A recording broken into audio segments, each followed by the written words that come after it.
जी बिस्मिल्लाहिर्रहमानिर्रहीम अस्सलाम वालेकुम रहमतुल्लाहि व बरकातहू। दोस्तों मैं तो लाला जफर इकबाल नक्शबंदी इटली शहर वरगातो जज मौजूद हाँ। इत्थे जनाब बेहतरीन अल्लाह उहदे रसूल दी रजा वास्ते एक ऐसा काम किया गया है जिहदे नाल मुसलमानां दे दिल नूं ठंड पाई जाए।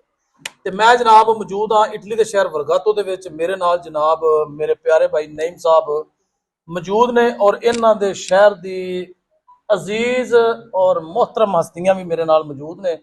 आसफ भाई मेरे नाल परातू तो तशरीफ ले आए ने ते मखसूस अंदाज दे विच मैं गल पे करना। तुहानू मेरा पता वे दो ही सवाल करने ने, तुहाडे कलेजे च भी ठंड पवे ते मेरे च भी पवे।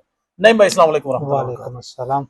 माशाअल्लाह जी तुसां जेड़ा मस्जिद दा एहतमाम कीता वरगातो दे विच, मस्जिद खरीदी है ते मस्जिद नू अल्लाह उहदे रसूल दे घर नू आबाद कीता तुसां सारे दोस्तां ने मिल के, ओहदी सब तो पहले तुहानू मुबारकबाद। खैर जनाब दो सवाल करांगा बड़े ही मकूल जे।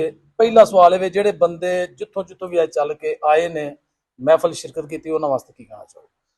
उन्होंने वास्ते जनाब असीं ये कहना चाहांगे कि जेड़े एडी दूरों आए ने अल्लाह की ज़ात उन्हां दा आउणा कबूल करे।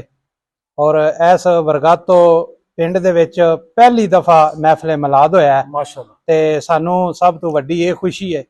दूसरा इत्थे असीं तकरीबन अंदाजन कोई 25 फैमिलियां ने जिन्हां दे बच्चे इत्थे ने माशाअल्लाह। और असीं इत्थे एक मस्जिद दा मरकज जो है वो खरीदिया है ते इंशाअल्लाह असीं वो मस्जिद जिहड़ी है वो चाबी सानू कल दी मिल गई है माशाअल्लाह ते इंशाअल्लाह कुछ दफ्तरी काम तो बाद थोड़े दिनों के अंदर जिहड़ा है वो इंशाअल्लाह शुरुआत हो जाएगी, शुरुआत हो इफ्तिताह हो जाएगी। जाएगा माशाअल्लाह। हाँ जी जी अच्छा दोस्तों नू की पैगाम देना चाहोगे जेड़े दोस्त कुछ लोग ऐसे मिलते हैं जिंदगी जेड़े शिकवा शिकायत मुकदी को नहीं उन्होंने वास्ते की कहना चाहोगे? जी मैं उन्होंने दोस्तों वास्ते कहना चाहांगा जिन्हां दे शिकवे शिकायत नहीं खत्म होंदे।